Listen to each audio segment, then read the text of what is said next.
Lo primero que nos dice el Evangelio de hoy, la primera frase es que Jesús se retiró a la región de Tiro y Sidón. ¿Dónde es Tiro y Sidón? Es el Líbano, tal cual. Es el norte de Galilea, el sur del Líbano. Y pues hoy le pedimos al Señor que se vuelva a ser presente en ese país, pues para llevar consuelo y sanación. Este pasaje es uno, para mí al menos, de los más desconcertantes que tiene el Evangelio, porque la actitud de Jesús es bastante dura en un primer momento. Vamos a tratar de entender qué es lo que está ocurriendo y por qué Jesús trata de esta manera a esa mujer. Una mujer sirofenicia, eran de raza fenicia, al lado de Siria, y pues la trata con mucha dureza. Marcos nos dirá que era de cultura griega, una pagana, y lo que ocurre es lo siguiente: los fenicios, la cultura griega, eran personas que se sentían superiores a los judíos, veían por encima del hombro a los judíos porque ellos eran cultos, eran ricos, tenían ciudades muy desarrolladas. Todavía hoy se pueden visitar ruinas de aquellas ciudades llenas de mosaicos, llenas de grandes construcciones, gimnasios. Y los judíos eran para ellos una cultura inferior. Trataban con mucho desprecio. Pero a su vez, los judíos también trataban con desprecio a los pueblos no judíos, a los paganos. Los llamaban perros. De hecho, todavía al día de hoy, esa expresión sigue en uso para todos los que no son judíos en aquellas regiones. Y entonces, Jesús viene a dar una lección. A una cultura que se siente superior, le viene a mostrar que necesitan del Dios de los judíos. Y les hace sentir que no son superiores para nada. Entonces vemos cómo esta mujer lo primero que hace es ir a suplicar, tiene fe, y Jesús la trata con dureza. Y lo primero es que la ignora. Luego, ante la insistencia, le dice: no está bien tomar el pan de los hijos y echárselo a los perritos. Aquí Jesús usa esa expresión durísima, un poco mitigada por el diminutivo, que tanto Marcos como Mateo nos dice que la usan diminutivos, perritos. Pero de todas formas, una expresión dura. Le hace sentir la necesidad que tiene, y que por más que se sientan superiores a aquellos sirofenicios, en realidad pues no son tales.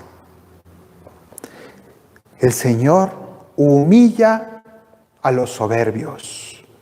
Humilla a los soberbios. Y eso aquí nos lo muestra. Sin embargo, también va a dar una lección presente de los apóstoles, que también se sienten superiores a los paganos porque no son el pueblo de Dios. Y les mostrará cómo son capaces los paganos de tener una fe mayor que la de los mismos judíos. De manera que en este pasaje, de manera genial, Jesús, que es el gran maestro, el gran pedagogo, da una lección tremenda a los paganos y da una lección tremenda a los judíos en un mismo momento.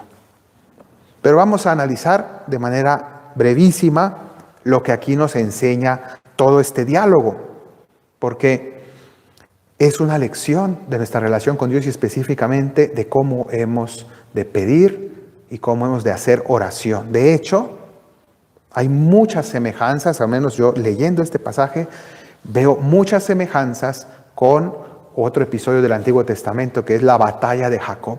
Muy semejante en muchos detalles, porque hay una lucha entre quien pide y Jesús, que es Dios. Primero vemos la súplica: ten compasión de mí, Señor, hijo de David. Mi hija tiene un demonio muy malo. Entonces vemos que inicia este acercamiento de esta alma necesitada de Dios. Y dice, él no le respondió nada. A veces Dios, ante nuestra oración, nos hace sentir un silencio sepulcral. Sentimos que Dios no nos ha oído. Él no le respondió nada. Luego viene el elemento de la intercesión. Los discípulos se le acercaron a Jesús a decirle, atiéndela. Viene detrás gritando, atiéndela. Entonces la importancia de la intercesión, de que otros pidan por nuestras intenciones y nosotros pedir por las intenciones de otros, tiene una fuerza. Y logran algo. En primer momento Jesús les da una respuesta a los apóstoles diciéndoles, solo he sido enviado a las ovejas descarriadas de Israel, diciendo primero los importantes, para que lo oyera aquella mujer de esa cultura que se sentía superior. Yo solo he sido enviado a las ovejas descarriadas de Israel. Una respuesta dura, cerrada, pero va logrando algo esa intercesión, porque después ella se acercó, se postró. La súplica, y aquí nos muestra la insistencia en la oración. Ahora aumenta esa insistencia postrándose ante Él y le dice, Señor, ayúdame.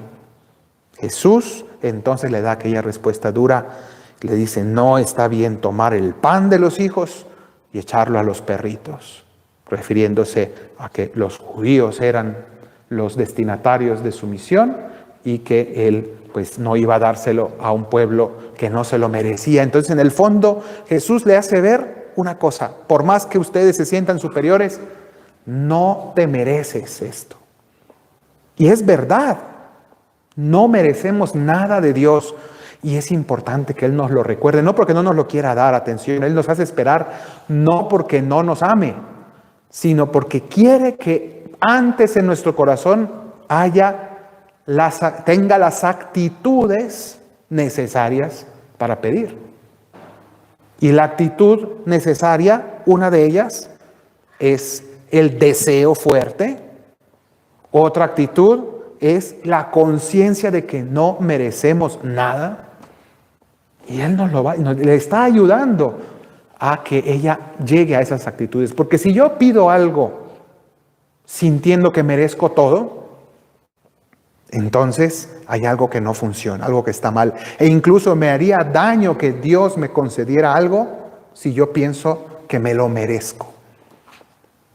Él quiere que yo me abaje y me ponga en mi sitio, y entonces le está diciendo, no te lo mereces.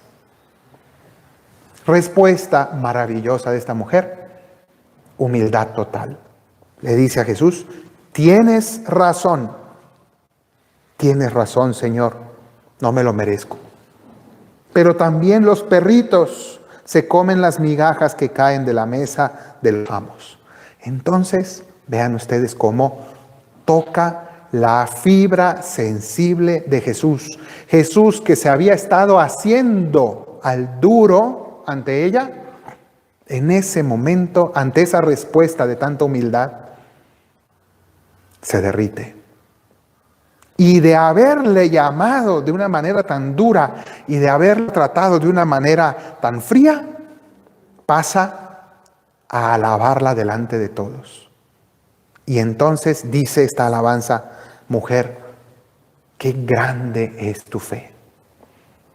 Seguramente con los ojos encharcados, porque Jesús se conmueve ante esa actitud, ante esa fe, ante esa humildad. El Señor humilla a los soberbios, pero el Señor enaltece a los humildes. La alaba. Cuando ve humildad, Jesús la alaba. Qué grande es tu fe, que se cumpla lo que deseas. Y así es también con nosotros. De manera que no nos desanimemos al pedirle a Dios, no nos frustremos cuando sentimos que hay silencio, que sentimos que Dios no nos escucha. Él no nos está despreciando, lo que está haciendo y nos está poniendo a prueba, nos está formando para que aumente el deseo en nuestro corazón, para que fomentemos la fe, la insistencia en la oración que Él nos enseñó, la súplica, pero sobre todo la humildad de reconocer, Señor, no merezco nada, tienes razón, soy un pecador, pero aún así te suplico que tengas piedad de este hijo tuyo. Y entonces el Señor, ante la humildad, nunca es capaz de decir que no. Que así sea.